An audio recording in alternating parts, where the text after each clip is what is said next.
Sveiki, esu humanitarinių mokslų daktaras Andrius Martinkus. Tęsime mūsų pamastymus apie kintantį pasaulį ir apie Lietuvos valstybės, lietuvių tautos vietą šitame kintančiame pasaulyje. Dėkuoju Mariui už kanalo palaikymą, dėkuoju už tai, kad žiūrite, už tai, kad prenumeruojate, už tai, kad komentuojate. Ir kaip tik šiandien noriu sureaguoti į du komentarus po mano paskutinio vaizdo įrašo. Vienas komentatorius rašė, kad turint omenyje dabartinę psichopatinę situaciją Lietuvoje, gal nereikėtų demonstruoti savo šeimos narių nuotraukų, kaip tai darau aš, nes maža kas. Na, šitos nuotraukos yra seniai darytos, mano dukra jau suaugusi, vargu ar būtų taip paprastai šitų nuotraukų atpažinti žmonės gatvėje. Vis dėlto šitas komentaras turi prasmę ir deja turi pagrindą. Nes psichologinė situacija Lietuvoje iš tikrųjų nėra gera.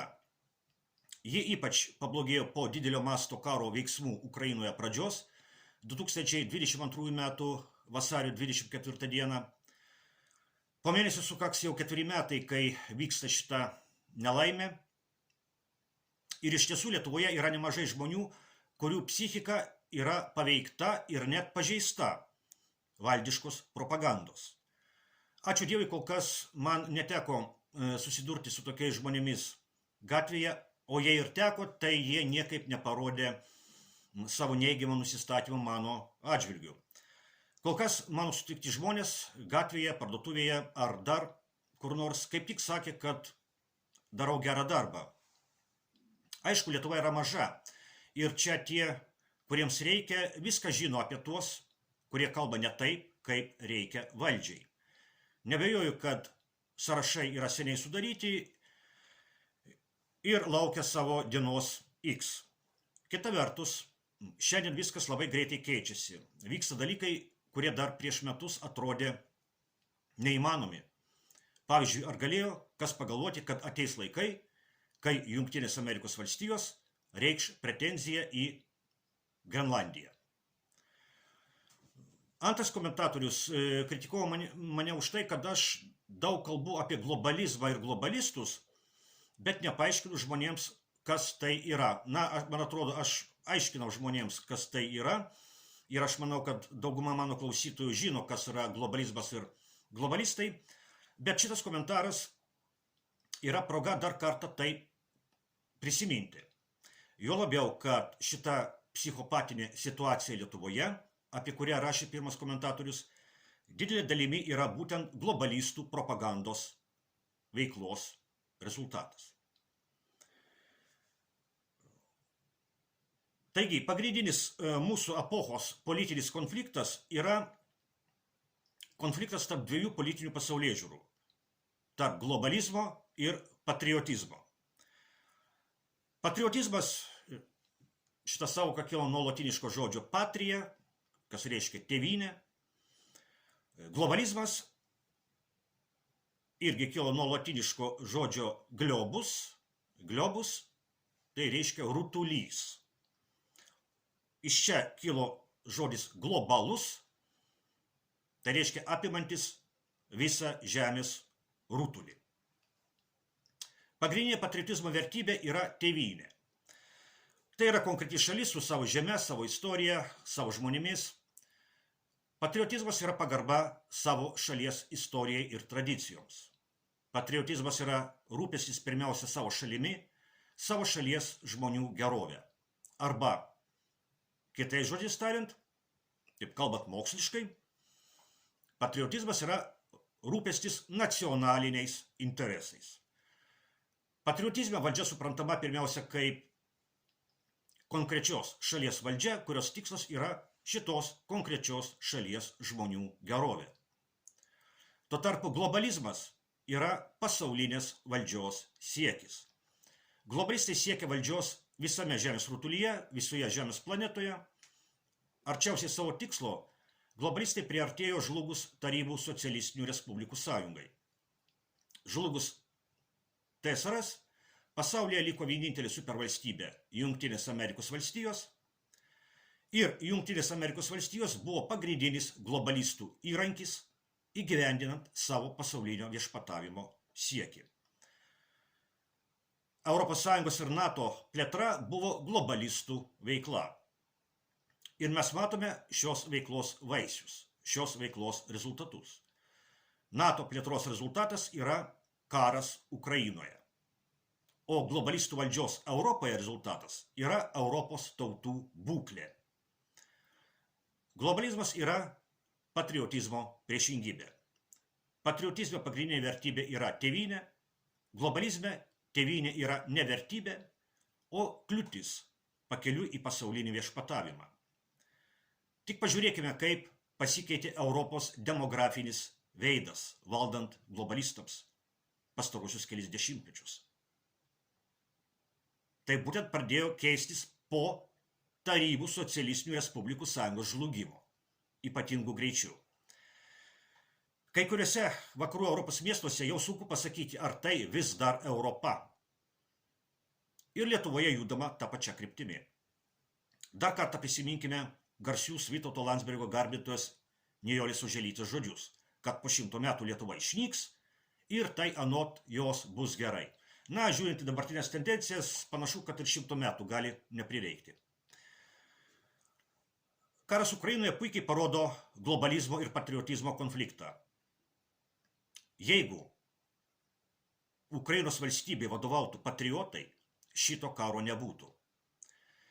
Jeigu Ukrainai vadovautų politikai, kuriems didžiausia vertybė yra Ukraina, šito karo nebūtų. Deja, Ukrainai vadovauja parsidavėliai ir vagys, kurie sutiko padaryti Ukrainą globalistų įrankių jų kare su Rusija. Ukrainoje globalistai kariauja už senąją pasaulio tvarką, kuri atsirado žlugus TSRS. Mes galime įvairiai vertinti Rusiją, bet faktas yra tas, kad Rusija iš tikrųjų griauna tą pasaulio tvarką, kuri atsirado žlugus TSRS.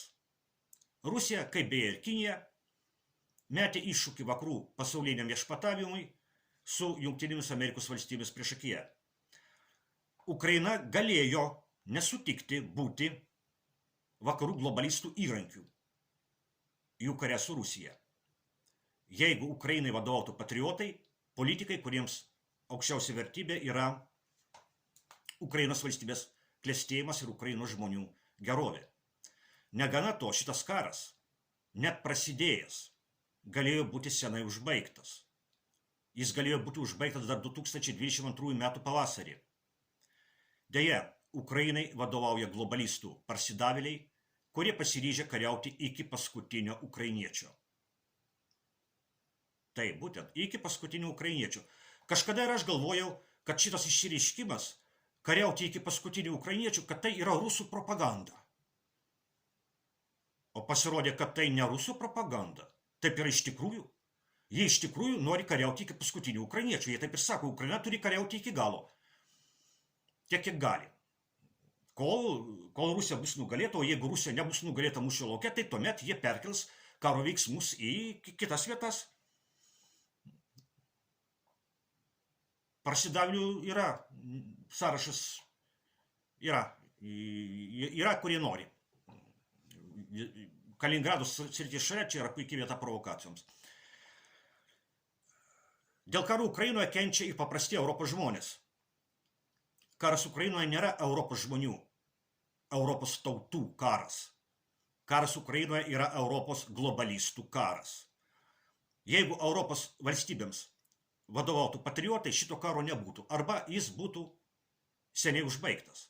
Bet Europai, Europos Sąjungai, svarbiausiams Europos valstybėms vadovauja globalistai, kurie kare su Rusija naikina ne tik Ukrainą, bet ir pačių Europos valstybių ekonomikas ir Europos žmonių gerovę.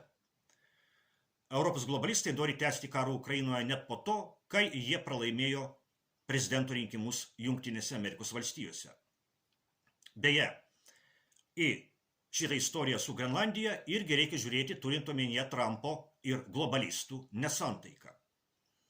Grenlandija yra Amerikoje, o priklauso Europos valstybei, Danijai, kurioje, kaip ir didžioje daugumoje Europos valstybė viešpatauja globalistai ir kurios valdžia yra viena aršiausių karo Ukrainoje šalininkių.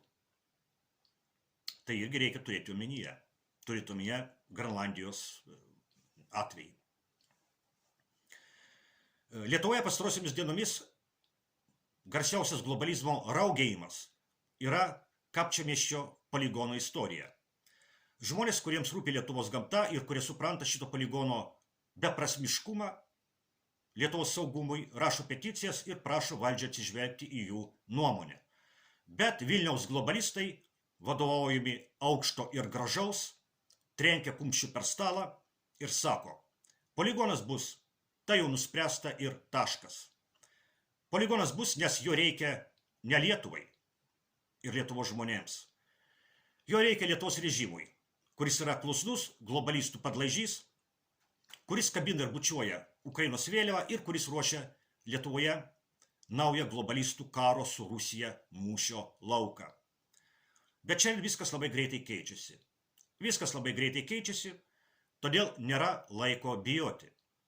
Ir gerai, kad Lietuvoje daugėja žmonių, kurie vis labiau supranta ir vis mažiau bijo.